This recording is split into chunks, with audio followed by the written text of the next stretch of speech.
que não falta no nosso dia a dia hoje são problemas, conflitos, e todos nós vamos ter que enfrentá-los em algum momento da nossa vida. O que vai fazer a diferença é como nós vamos encarar esses desafios. E é sobre isso que nós vamos conversar hoje aqui no Papo de Psique. Para conversar conosco, trazemos mais uma vez aqui ao nosso canal o psicoterapeuta cognitivo-comportamental Alessandro Rocha. Alessandro, mais uma vez, seja bem-vindo. Obrigado. Alessandro, vamos esclarecer logo o que é a diferença entre conflito e problema. Conflito são divergências de ideias entre as pessoas que implica num acordo, que pode ser interpessoal na relação ou intrapessoal, que também requer o acordo. E problemas são situações externas que acontecem que precisam de estratégias de resolução de problemas. E na nossa vida, o que é que acontece mais, os conflitos ou os problemas? Eu acredito que os dois. São problemas e conflitos. Muitas vezes os problemas implicam numa necessidade de criar acordos e resolução de conflitos. E isso acontece de forma dinâmica na vida, é natural que isso aconteça. Agora, por que é tão difícil para algumas pessoas encarar tantos desafios, né, sejam eles conflitos, sejam os problemas que são normais na vida de todo mundo vai ter? Por que algumas pessoas têm tanta dificuldade em encarar isso? Eu penso que os problemas eles podem apresentar-se de duas maneiras. Ele pode se apresentar de uma forma bem estruturada e mal estruturada. A bem estruturada é quando o problema ele já aconteceu antes, já existe um repertório de como resolver, de procedimentos do que fazer para resolução. Então a gente tem esse repertório e fica mais fácil de aplicar e resolver. A dificuldade maior é no mal estruturado, que é quando não se tem um repertório, um procedimento, porque é a primeira vez que acontece.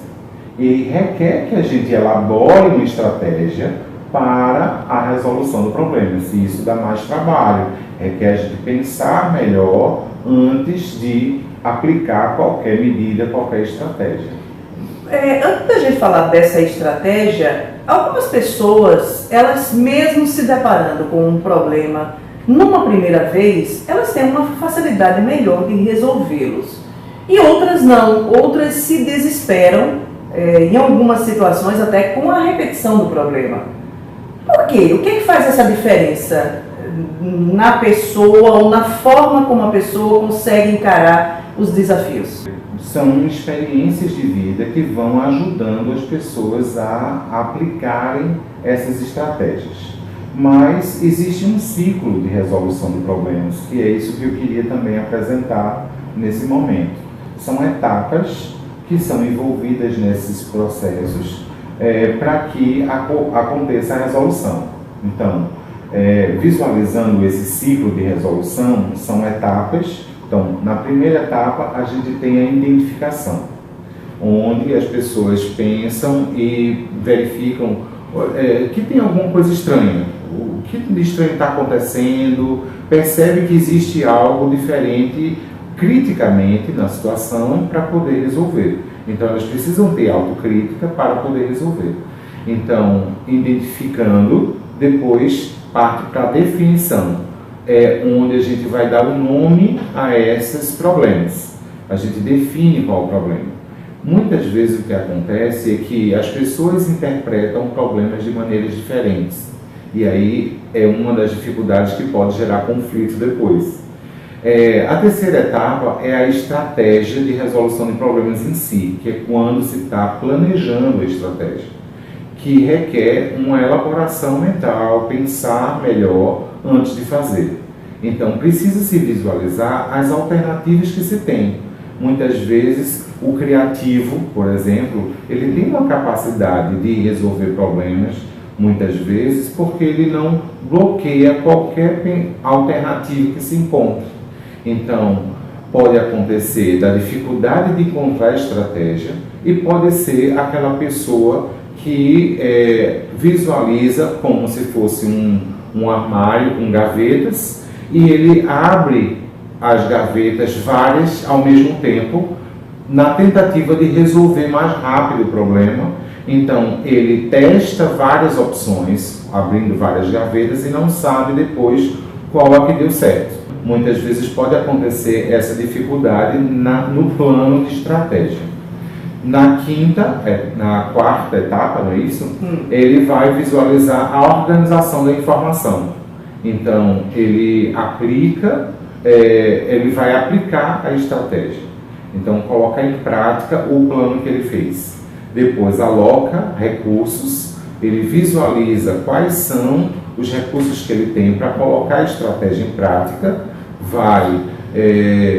pode contratar um técnico para ter um conhecimento, vai pegar o material, vai visualizar que recursos ele vai precisar para colocar a estratégia, depois monitorar as informações para acompanhar essa resolução do problema e finaliza com a avaliação, o quanto desse problema foi resolvido. Depois parte para a nova identificação. Então, como é um ciclo, nós não vamos deixar de ter problemas, Alexandre. É uma coisa natural da vida, né? A gente vê que esse é um esquema, digamos assim, prático, né, para que nós possamos fazer essa resolução. Mas eu acho que existe um outro fator que eu acho que a gente precisa também trazer aqui para essa discussão, que é o fator emocional. Porque eu posso seguir todo este esquema, eu posso tentar colocá-lo em prática, mas eu posso ser boicotado pelo emocional, ou não? Sim, muito. Então, para elaborar a estratégia, a gente precisa encontrar alternativas. E muitas vezes as emoções de desconforto, elas prejudicam a gente elaborar, planejar estratégias. O que é que você chama, desculpa, de emoções de desconforto? São tipos de emoções que geram sensações ruins, como, por exemplo, angústia, ansiedade, tristeza, raiva, culpa. Então, são emoções de desconforto que influenciam na nossa capacidade de resolver problemas. E aí pode dificultar encontrar as estratégias. Você trouxe uma coisa que é bem interessante, essa questão da culpa. A culpa, ela é muito presente, principalmente quando você se depara em situações onde, de alguma forma, você foi responsável para que elas acontecessem. E a gente percebe que realmente a culpa, ela é uma emoção bastante paralisante. Sim. Então, na terapia cognitivo-comportamental, a gente, como psicoeducação, vai ensinando esse ciclo de resolução de problemas, mas também vai regulando as emoções. Então, a gente avalia junto com o paciente qual o pensamento, a armadilha de pensamento que está acontecendo, que faz ela se sentir assim. Então, o pensamento é que ativa determinadas emoções, que faz com que ele paralise ou encontre essas alternativas. E essa forma de lidar com essas emoções, elas são construídas quando? Porque todos nós adultos, aliás, ao longo da nossa existência, nós temos problemas e conflitos desde criança. Isso é fato. Principalmente o conflito onde parte da convivência, a diferença da qual o outro é portador e que muitas vezes eu não aceito. Sim. E aí eu pergunto a você, essa construção desta forma de lidar com as situações, ela vai começar onde? Ela vai começar na infância? Ela pode começar dentro da forma como nós vivemos na estrutura familiar? Sim. Essa influência familiar é muito importante ser vista, ser analisada, ser questionada, porque muitas vezes essa dificuldade da criança, que vai se tornar um adulto depois, ela começa a partir de um funcionamento dos pais. E os pais nem sempre verificam, questionam a maneira dele fazer.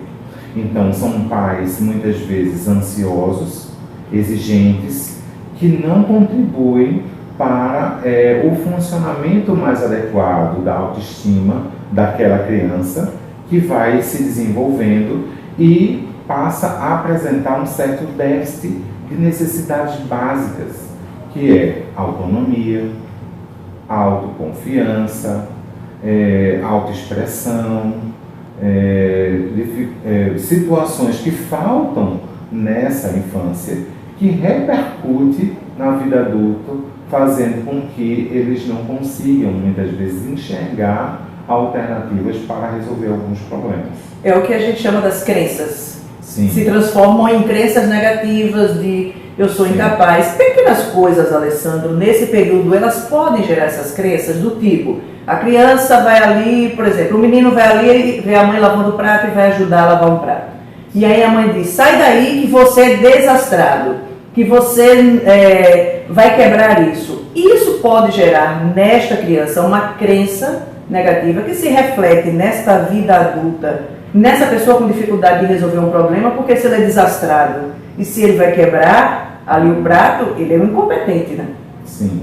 Então vai repercutir negativamente, não só a partir de uma situação, mas a partir de várias situações que se repetem, e ele vai... É um reforço, que reforça. Internalizando essa fala da mãe, que pode influenciar emocionalmente. A gente está falando de emoções, e nem sempre a gente tem como questionar. A gente vai compreender os pensamentos que foram ativados, cada emoção, para poder construir essa mudança. Qual é a maior dificuldade das pessoas quando elas encaram um desafio, um problema ou um conflito? Qual é a maior dificuldade das pessoas para lidar com isso? As dificuldades das pessoas é que muitas vezes não conseguem encontrar essas alternativas de estratégia, elas não planejam o suficiente as estratégias, elas faltam algumas informações para ajudar na tomada de decisões, e essas questões emocionais que repercutem desde a infância para a vida adulta e não fizeram um autoconhecimento, identificando o próprio potencial, as limitações, para construir de uma maneira mais adaptativa no mundo, né? O mundo não tem que ser fácil para ninguém, né? A gente vai precisar adaptar às situações que estão acontecendo, e isso requer treino, muitas vezes, requer pensar antes de fazer, e isso vai repercutir para que haja uma construção mais positiva diante das situações problema. Vai depender de como a gente encara esses problemas.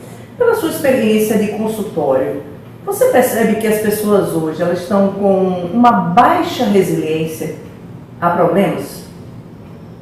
Sim, acredito que pode estar relacionado à baixa ou à intolerância à frustração. Então, não aceitam o não com facilidade. E a vida dá um bocado de não pra gente, né? Muito. A gente precisa aceitar e verificar o quanto que o não e o sim é natural da vida. Então, a gente não pode só receber sim.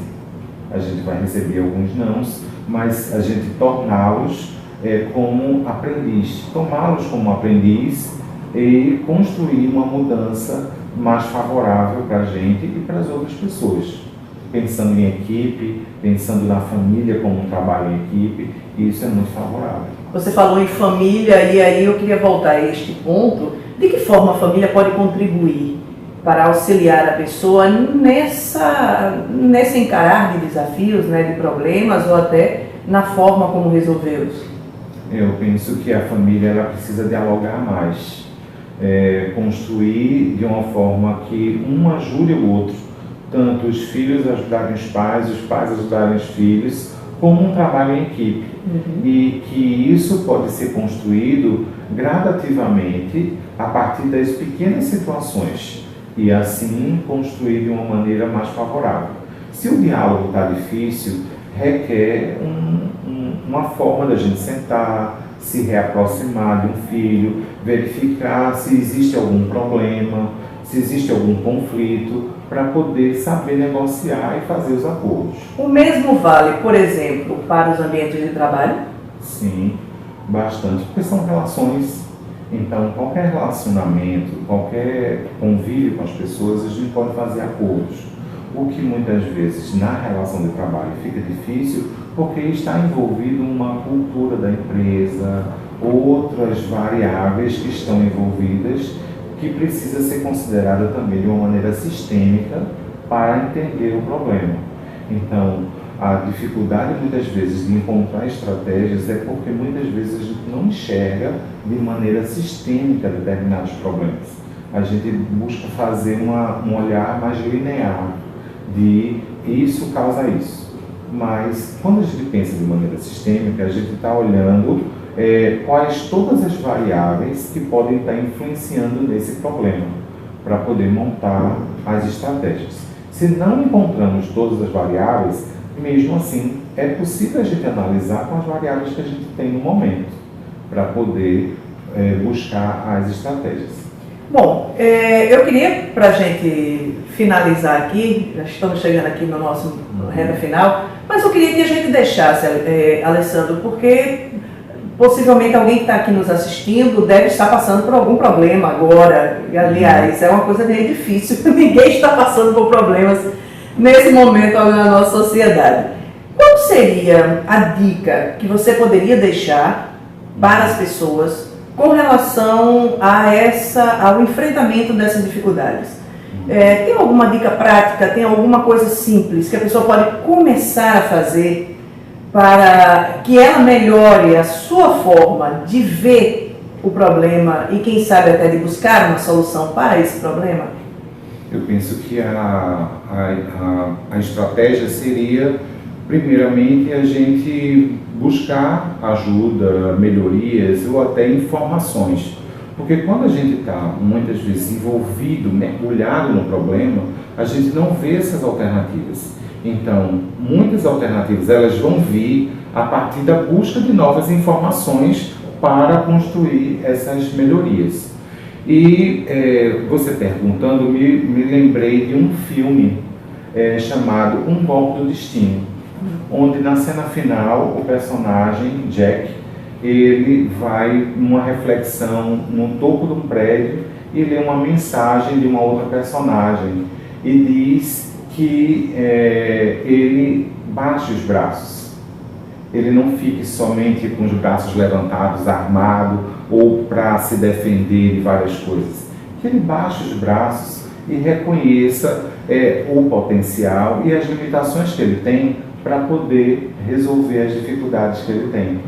Então, recomendo o filme e que a gente possa resolver as nossas dificuldades com mais estratégia, com mais amor no coração, compreendendo também outras pessoas, que a gente possa ajudar também a nossa família para isso. Que bom. Obrigada, Alessandro. Obrigado, mais uma vez por você ter estado aqui conosco. A gente está deixando aqui na tela o telefone de contato de Alessandro e também o endereço para quem quiser encontrá-lo, quem quiser falar com ele. E a você que esteve conosco até agora, nosso muito obrigado. Não esquece, se você gostou desta entrevista, curte aqui o nosso vídeo, deixa o teu comentário. Você pode inclusive deixar a sugestão de temas que você gostaria de ver aqui no nosso Papo de Psique. E a gente se encontra na próxima quarta-feira. Até lá!